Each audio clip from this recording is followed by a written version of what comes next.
very much, and welcome to this talk, Russ in Urbe. I fell upon that title and thought it was very fitting for the talk, bringing the country to the city. And where better to talk about that in terms of our green enclaves in Streatham. So here we have a lovely picture of Streatham Common. This is by a local artist, many of you might have seen this, by Charles de Lacy, 1924, showing our lovely Streatham Common, and it was called Crusade on Streatham Common, Impressions of a Sunday Evening in Streatham Common. And it was a procession of witness of people, 2,000 or 3,000 people from local churches. So the site of the local common being used is so much part of the character of London today. It's very much part of London to have the commons and parks. And this talk tonight is about how the country became incorporated into the city, specifically in London, in the Victorian age, though this took place also in major cities around the country, such as Manchester and Bristol. Normally at this time of year, we have Open Garden Squares weekend, which this year took place online. And during the COVID crisis, people have used London parks more and more. So I thought it would be useful to take a moment to think about their importance and look at it historically. To do this, we will start with a look at this phrase, Russ in Urbe, the title of the talk, and also we're going to look at the gradual opening up of private space for public use over the many years and giving the public some formal rights over what was originally private space, or it was taken over by the private sector from it being common land originally. And unsurprisingly, perhaps, given the title, Russ in Urbe, it's a Latin, and the first people who used it were the Romans.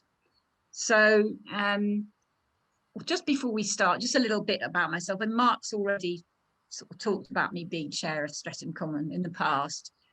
I've lived here since 1988, and I have been quite involved, not now, but quite involved in seeing the effects of lack of funding. And one of the big things I think is to demonstrate how in the past our forefathers actually fought to keep these open spaces, and we mustn't forget perhaps to do the same sometime. So here's a list of what we're going to go through. We're going to have a look through how parks and gardens came to be green bits of the city, and how they came to be in public ownership as we have today.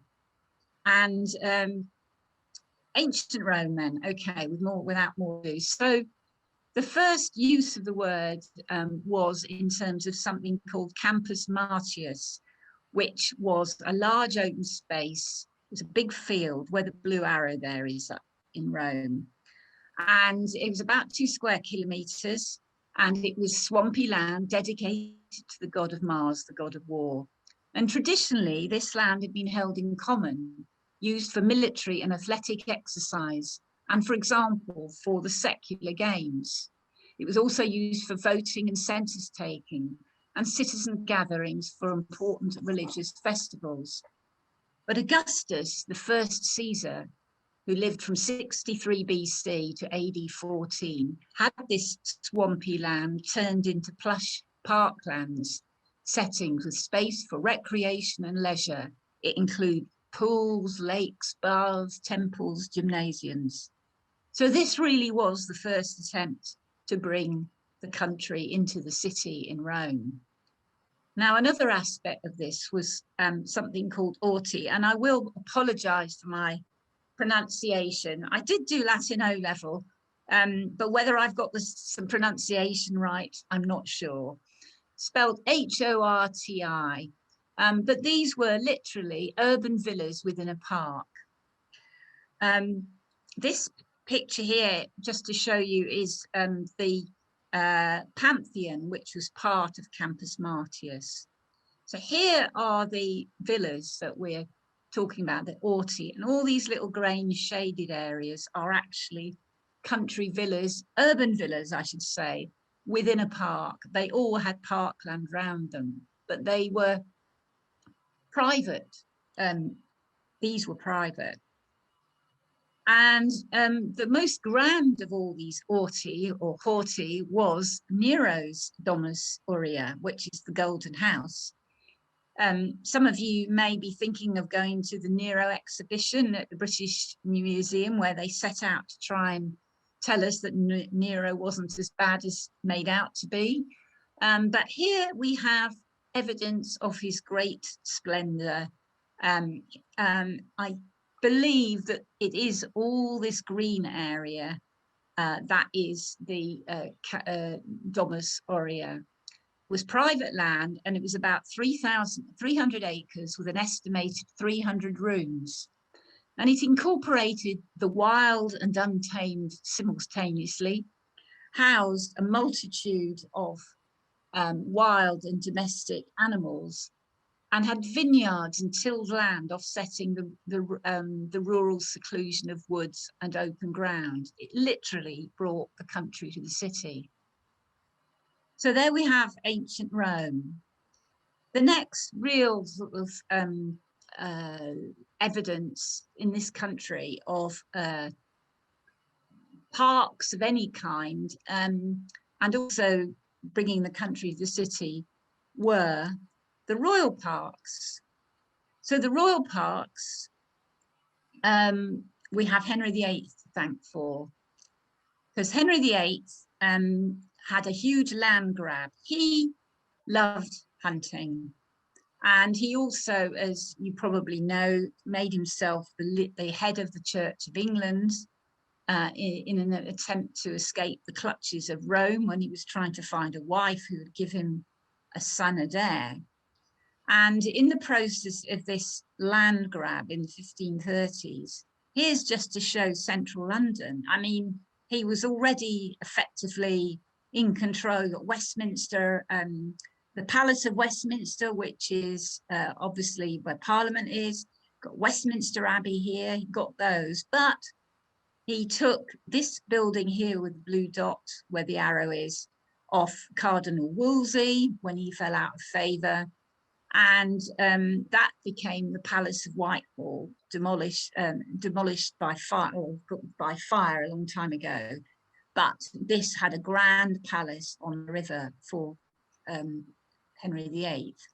And across the way, what is Horse Guards today was the tilt yard for the Whitehall. And then you have St James's Palace over here, which originally was a hospital, and Henry took it over and developed it as a hunting lodge and eventually one of his palaces. So there are all these parks, only one of them, there's 8 parks, a huge amount, 4,900 acres covering all these areas right down to Richmond and Greenwich. Only one, Kensington Gardens, had nothing to do with hunting and Henry. So we're just going to have a quick look through these parks, because actually the royal parks, as they've come to be called, are actually the first place where, certainly in London, parks became public, but it was a gradual process, and it came about by grace and favour from royalty, except for where you had commons with people being able to graze on them, and we'll talk about that later. But here's a situation: they were Crown lands, and they became public with the Crown's Land Act in 1851. So they were given to the public to use. They were in 1851. The public were allowed in by then. They're now managed by the Royal Parks Agency, which has become a charity and largely funded now by income generation.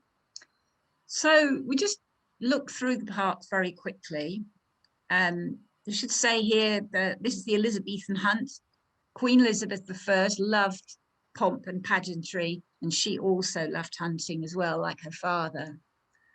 You have here St James's Park. If you can imagine days gone by when somewhere like St James's Park, before it was turned over to hunting, would have been a marshy meadow with pigs grazing, and it would have been flooding occasionally from the Tyburn, which ran from Hampstead down to the Thames.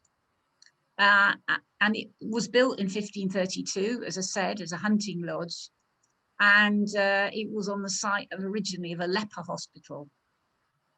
Then what happened was that after the restoration of Charles II, he admired French gardens and he had it redesigned in formal style.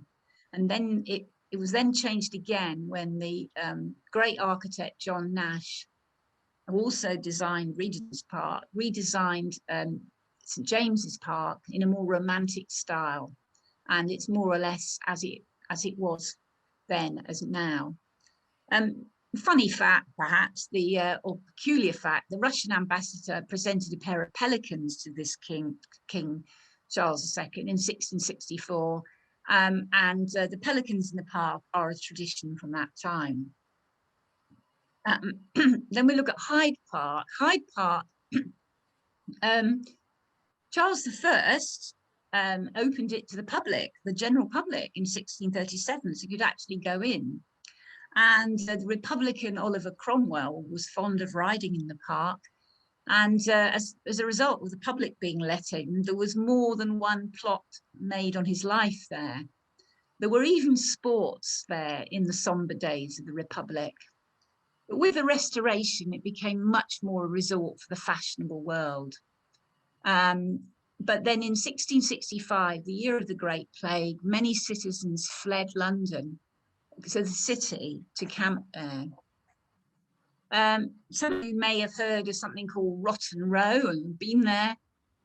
This is thought to be a corruption of the French route de roi, and this was created when apparently William III found that his walk from Kensington Palace to St James's Palace was very dangerous. So he had it lit with 300 oil lamps. So it became the first artificially lit highway in the country. Hyde Park has been often a venue for national celebrations, such as 1814, when fireworks were let off to end the Napoleonic War. And also it's a site of a great exhibition in the 1850s. Speaker's Corner was established in 1872, and after the Edmund Beale's Reform League marched on Hyde Park, and people can speak and challenge there on any subject they want. So moving on to Green Park, this was popular for duels, and grassy, peaceful and less formal than St James's, and it's known for its famous deck chairs. There's a picture of them. If you look hard, you see me there. It was enclosed by Charles II as he wanted to be able to walk from Hyde Park to St James without leaving royal soil. Very nice too, for royalty. The lack of flowers is explained by a story that when the Queen of Charles II, that's Catherine of Braganza, discovered that the king had picked flowers for his mistress. He had many mistresses, you may know, and many illegitimate children. In revenge, she ordered for all the flowers to be cut, pulled up, and no more planted. That's the story, anyway. It's been used for at least 3 fiery royal occasions where fireworks have gone off or things have gone up in smoke. In 1749, Handel's music for the royal fireworks was played. It went well, but unfortunately, the vast temple to build the store the fireworks was destroyed, and 3 people died. So we've now got Kensington Gardens, which you will recall is not originally from Henry VIII. It's famous for their magnificent trees radiating out from the pond. Here's the pond there. Like spokes on a wheel, with each avenue giving a different view of the palace. In 1728, Queen Caroline, the wife of George II, employed Charles Bridgman, who's quite a famous landscape architect, to create the Long Water. That's this here. And it made landscape history by using a ditch rather than a fence to separate the two parks.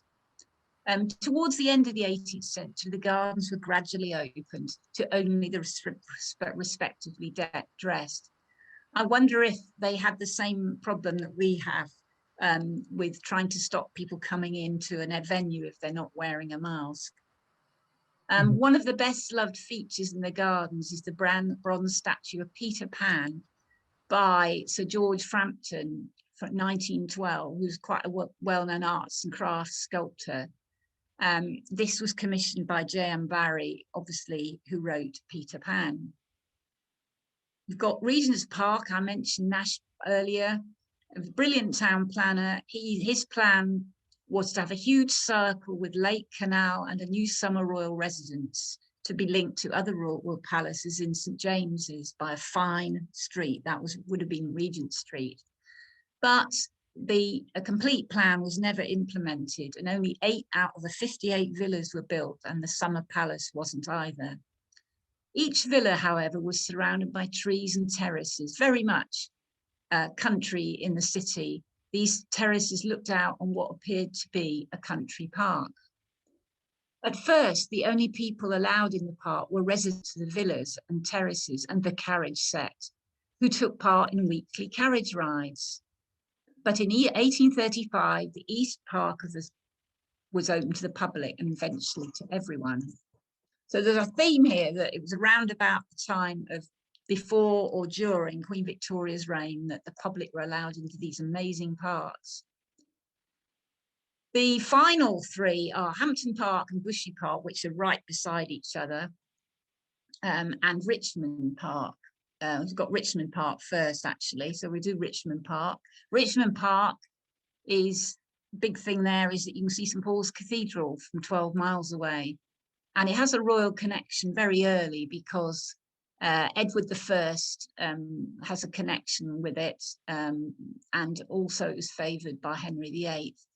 And Charles I brought his court to Richmond Palace to escape the plague, but he enclosed the land, which wasn't popular with the locals, but he did allow them pedestrian rights of way through it. So I said we're going to talk about Hampton Court and Bushy Park together. They are right beside each other. They both belong to Wolsey, and there's Hampton Court. Yeah, there's Bushy Park there. There's Bushy Park. It's right beside Hampton Court, Hampton Court, Wolsey owned both, and the big thing about Hampton Court is it has the palace, but what Bushy Park has is this lovely Longford River, which runs through it. It's a man-made canal, actually, built in 1630 by hand, and it's 12 miles long. And it was to ensure a steady water supply to Hampton Court, and it supports several stunning water features. So Greenwich, we're just going to Greenwich here.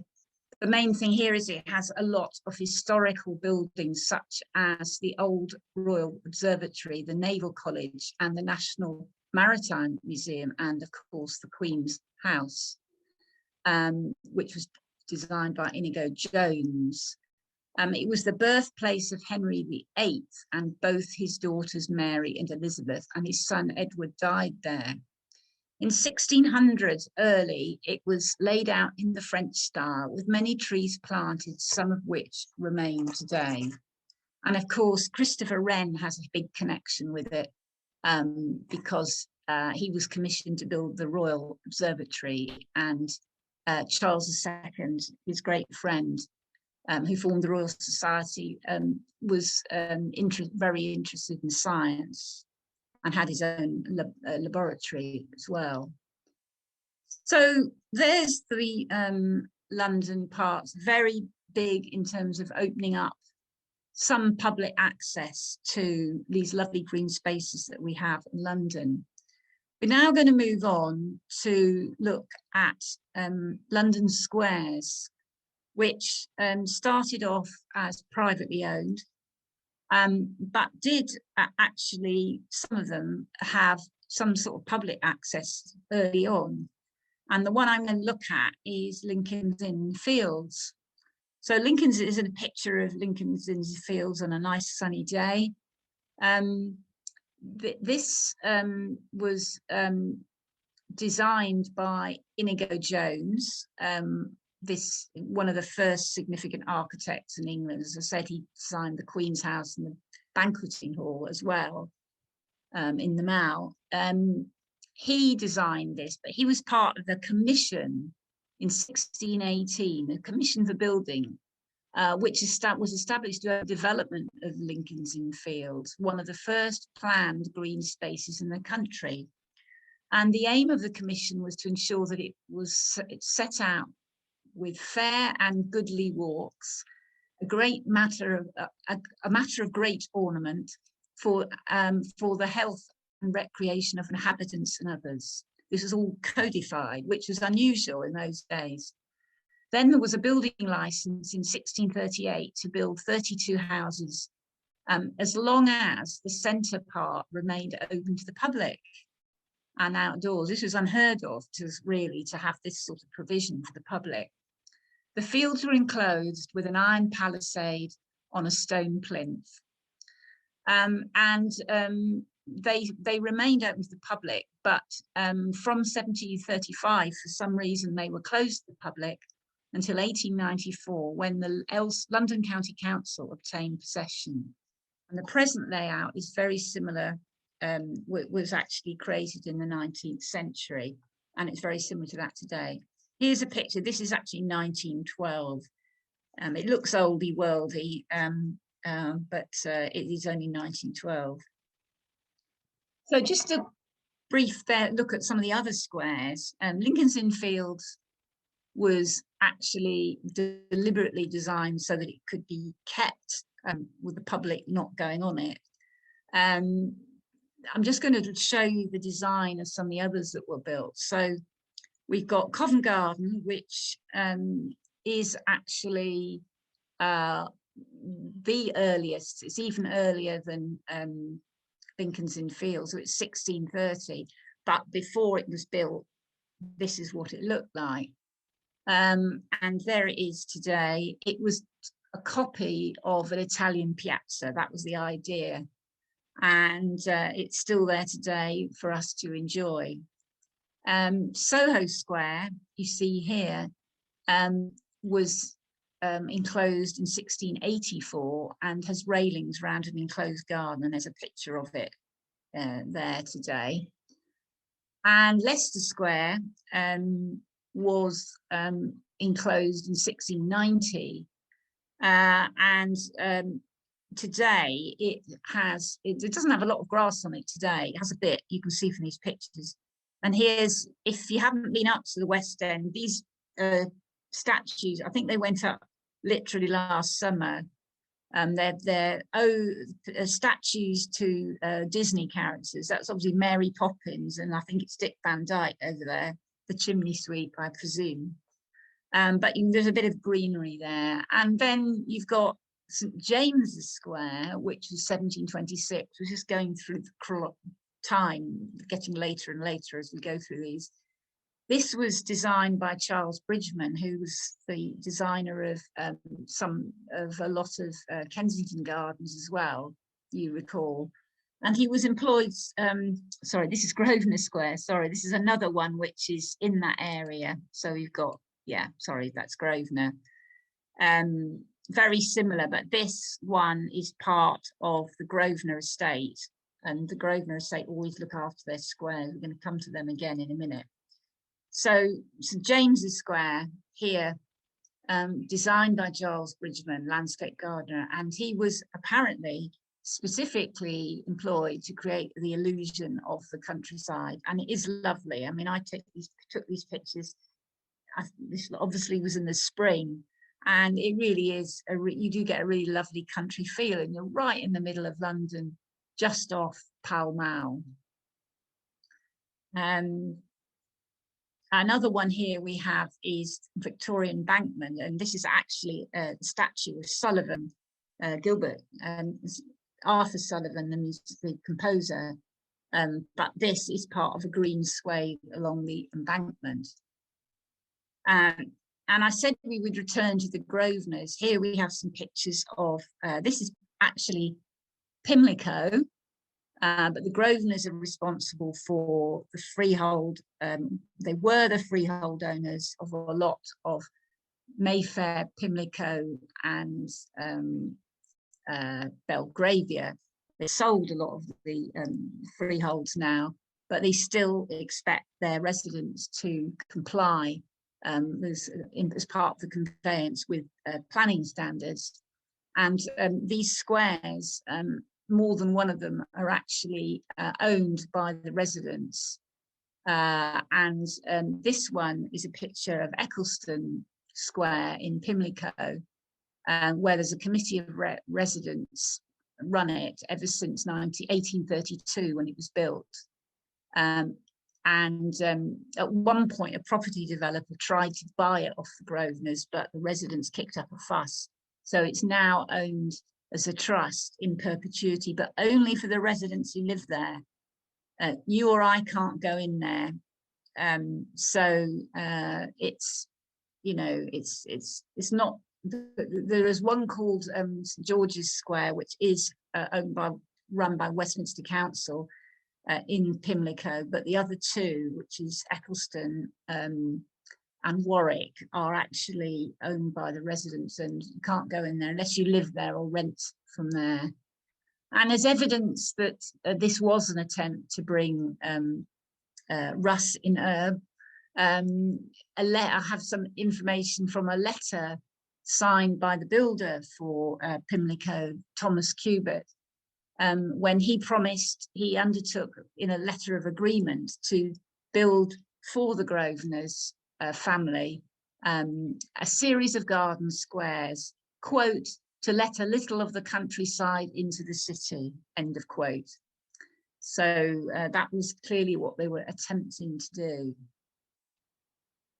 So we're now going to have a brief look at pleasure gardens, because pleasure gardens had greenery in them too, and they were a passing phase. Pleasure gardens and actually other special parks. We really are going to concentrate, however, on pleasure gardens. The 18th century was the age of what's called commercialized leisure. It's been called that, thanks to the growth of an urban middle class, rising incomes and new ideas about how people should socialize and converse. So the new pleasure gardens, such as at Ranelagh and Vauxhall, needed a ticket to enter, and it was here that the world of wealth showed off its seamier side and the middle classes came to be shocked. Vauxhall and Ranelagh were the most spectacular, but there was also Marylebone and Hampstead. They were laid out as formal gardens. They had shrubberies with miniature waterways and dedicated buildings for performance. For example, the place to see Handel was at Vauxhall. They tried to keep out the riffraff, but Vauxhall developed a slightly loose, dubious reputation. They've had their day, and today we have special parks such as city farms or wetlands, but no pleasure parks such as that ilk. I think we've had the end of that era. So now we're moving to the 19th century open space movement in terms of Russ in Urbe. It's the parks that we have today in places like Streatham or Tooting.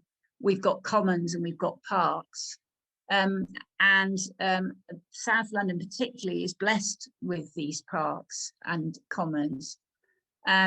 But what we have to thank for a lot of the fact that we do have them today is the 19th century open space movement. As industrialization took hold in the 19th century, so the gap between town and country grew, and dividing lines between rich and poor became more entrenched. With this grew this movement to bring open space, not just to the rich and middle class, but also to the poor, because at this point you had a few public parks, the royal parks that you could get into intermittently and haphazardly. And apart from that, you had you just had common land, which people used for grazing. This grew up as a movement, particularly about helping the poor. One only has to look at this picture of Tyndall's building. I think it's quite a well-known picture of George Goodwin, the editor of The Builder, produced an article on the poor. This was a court in Holborn in around 1859. And I really like this picture because I really think those people tell you something about the poverty they were living in. And this picture was taken in 1859 when Mayfair, Belgravia and Pimlico were at the height of being, well, they were finished, and amazing housing in these areas that the middle class and upper middle class were living in. And this was the housing, this court, the basement story was filled with rubbish and the roof had fallen in. And all over London, there were places like this. Many predated the Great Fire of London in 1666, and they'd just been built upon and built upon. Gardens had been built upon, and they all shared water closets, earth closets built over cesspits, and took their water from a common standpipe, which was a prime cause of the spread of cholera. The Artisans and Labourers Dwellings Improvement Act of 1875 gave London's government a weapon, however, to strike directly at these excrescences. So London government was able to start borrowing money to demolish buildings to help the poor. One of the organisations that helped to actually try and improve the lot of the poor was the Metropolitan Public Gardens Association, which was established in 1882 and still exists today. Their constitution was to protect the protection, preservation, safeguarding and acquiring for permanent preservation for public use of gardens, disused burial grounds, churchyards and open spaces. But it was also there to try and build new parks because they recognised that there was a growing urban population. And they often acted as a catalyst between local residents and philanthropic landowners within the Metropolitan Parks and Gardens Association. And one of the landowners we'll talk about when we talk about Streatham Commons, Stenton Covington, he was a member of this organisation. It's helped in the formation of the National Trust and the National Playing Fields Association, campaigning for private garden squares to be opened to the public at designated time. And that would have been places like one you've just seen, which is Eccleston Square in Pimlico. And the examples of the work that they did, Battersea Wharf, Victoria Park Cemetery and Albion Square. And they had a lady called Fanny Wilkinson who actually designed over 75 of them. Often they were old cemeteries, because after the mid-19th century, it was illegal to be buried in the city unless you were royalty. These old churchyards became redundant and they created many gardens, which you may well have been in your time in London. And she was an amazing woman. It's worth reading about her if you're interested in early feminists. She believed women should be paid for what they do, And eventually she was actually paid by the Metropolitan Parks and Gardens Association. And she said, "I certainly do not let myself be underpaid, as many women do." And she went on to be the director of a horticultural college, having trained at Crystal Palace, which was the first woman to do so at the college there. She was commissioned to design Vauxhall Park, which is just up the road in Lambeth. And she was a close friend of Millicent Fawcett, who was in the suffrage movement, and her husband, who donated land to Vauxhall Park, for Vauxhall Park. Now, just have a quick look. This was one of the this is Paddington Street Gardens in Marylebone that she designed. This is one of the ones that she designed. And that little boy there, this statue, if you look closely, one of his feet has no shoe on, and that's because he's called an orderly boy who swept the streets. This is a lovely park if you're ever up in Marylebone, and this is an old churchyard that she brought back to life, which otherwise might have been built on. So one other important lady in this national movement was Octavia Hill. Octavia Hill is actually one of the founders of the National Trust. But before she did that, she was involved in refurbishing homes for the poor. And this is a picture of one that was ironically called Paradise Place. It was no paradise in Marylebone, which she did up in 1865. And she eventually became responsible for over 3,000 homes, refurbishing them. But from her time on many bleak, treeless housing estates, Octavia became convinced of the need for open space for the urban masses. She famously expounded that we all intrinsically know that we all want quiet, we all want beauty, and we all need space.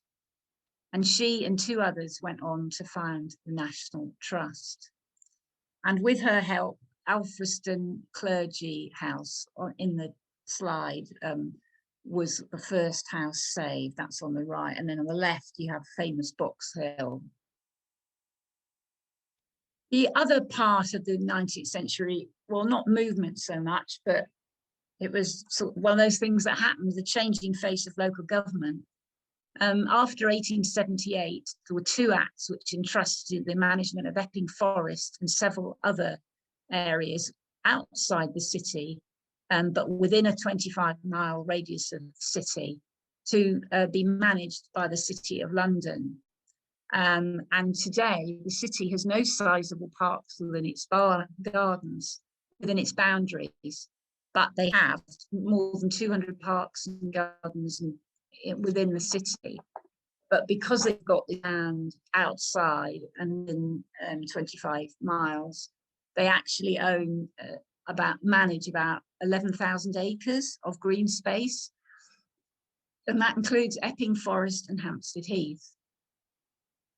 So just before we draw to the local area and how it was affected, just have a quick look at London, why it's a special place. Well, I've got hold of some information. This map shows that this is an internet map that you can drill down into, produced by the Greater London Council, and all the green bits, you can drill down and it shows all the green bits, green space that we've got in London. Now, London doesn't always at all rate, when people do lists on the internet of green cities, London is not necessarily there. But nevertheless, according to this Greater London statistics information, 47% of Greater London is defined as green. And green, that's of the land in Greater London. And green is defined as anything with a natural habitat or private domestic gardens. That's 47%. On the other hand, 60% of Greater London is undeveloped, but not necessarily green. So the two together indicate that, you know, there's quite a lot of space and a lot of it is green. London, as a result, has been declared a national park city, which this was news to me until I started doing the research for this talk. It's a national park city is something they're trying to develop all over the world, which is supposed to be a place, a vision, a citywide community that is acting together to make the life better for people, wildlife and nature. So there's the list there of the things they're trying to achieve, and there's very projects round trying to make it. I think the idea is that everywhere you go in London, you should be trying to make it green, or green things and animals and habitat can flourish. And just because there's concrete there doesn't mean to say you can't have greenery. So, for example, green walls. And National Park City Week is actually the 21st and 22nd of July, and there's various events taking place if you're interested. So we're going to finish with a look at our local parks and see how they've been affected by all of this. Now, interestingly, we have the 19th century parks movement among largely upper class people were campaigning, trying to get help for the poor. I mentioned Octavia Hill. She it was in the 1860s that she did her refurbishment scheme, started that. She formed a housing association in the 1880s. But around that same time, there were movements going on to do something about the common lands. Now, all over the country, you had a situation where way back land was owned in common, and then the local, usually landowner, came in and gradually took the land and then charged the farmers money to just use it, so they were tenants. But in the 1200s, there was a decision that there should be a protection of these rights, and this took place at a time when Acts of Parliament were being created, and so this allowed people to graze on common lands. And this was something which resulted locally for us in the Metropolitan Commons Act 1878 and the Metropolitan Commons Supplemental Act as well. The Statute of Merton was the charters of 1236 in the reign of Henry III, was what gave people the right to graze on common land. So you were allowed to have ownership of that land, but you still had to allow the locals to actually use it to graze. But clearly that wasn't enough, and it was being exploited. And when you got to the 19th century, you had people trying to build. I mean, there was a big population expansion, and people tried to build on it. And so we had the Act here, which protected Streatham Common. And this Act is always quoted when there's any threats, for example, to Streatham Common, such as when a few years ago, I think it was 2010, the council came up with this idea of putting a temporary ice rink on the common. And it was fought against because of this 1884 Act. And the Act recognised the distinct landscape of the upper and lower common, and also its establishment in perpetuity for recreation already enjoyed by the public. Initially, a local board ran the common, And then they relinquished control to the LCC in 1896. And in 1965, the control passed to the Greater London Council, and then on to Lambeth. The Rookery, which is part of Streatham Common, which is up here, came into the fold slightly differently.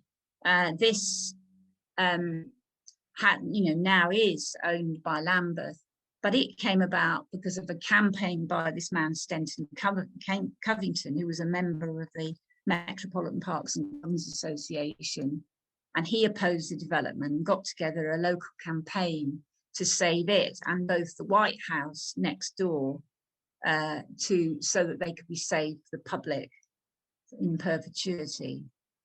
And here we have this is a poster from the centenary, from the time that the house, the gardens were opened. They were taken over by the LCC in 1913.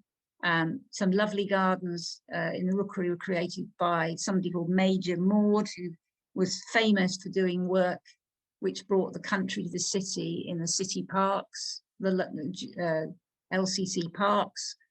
And here's a nice picture of the Rookery. This is an old London transport, as it would have been transport poster about coming to the Rookery, which was actually reused in 2014 for the Streatham Festival. And similarly with Tooting Common was also originally common land owned privately, but in 1875 an Act of Parliament confirmed the ownership of management of Tooting Graveney Common by the Metropolitan Board of Works, and in 1873 Tooting Beck had also been included, and after that it went to the London LCC and then on to Wandsworth. There was a fight over one of these where a local somebody tried to build on it, and then the locals were all up in arms about it. But that was fought off at that time. So what happened was the Tooting Graveney Common was purchased by a Mr. W.S. Thompson in 1862, and he tried to enclose 25 acres. But it was torn down by the local residents, and a local butcher took a legal case against him, deeming this activity was illegal, and served an injunction on him. He eventually gave up. So you've got the 19th century, which has produced for us quite a lot of green space locally in Tooting and Streatham for us, and we have our 19th century forebears to thank for that. I'd just like to finish now with just a little sort of look at funding. It probably doesn't mean a lot to just quote these figures, but apparently Lambeth provides just over £3 million to fund all Lambeth parks. And the managing agent for Streatham Common, which is Scoop, has income of 156,000. It only gets 50,000 from Lambeth, and there are roughly 5 full-time equivalent members of staff, including council staff, managing the Common and the Rookery. This is a lot less than was managing it in the 1970s, which was before I came to Streatham. But I do know Streatham Society members who know what it was like then and how many gardeners were working there. Who's campaigning today? We have various organisations campaigning for parks, and there was a report by Heritage Lotteries, one of those campaigners, and they were saying in 2016 that there isn't enough funding. But I'd like to just finish on this lovely idyllic picture of Streatham Common, just to sort of reinforce how important it is and how lovely it is, and as a local facility. So thanks very much. Lovely. Just a note about some talks I've got coming up. Thanks very much. That's great. Thanks, Barbara.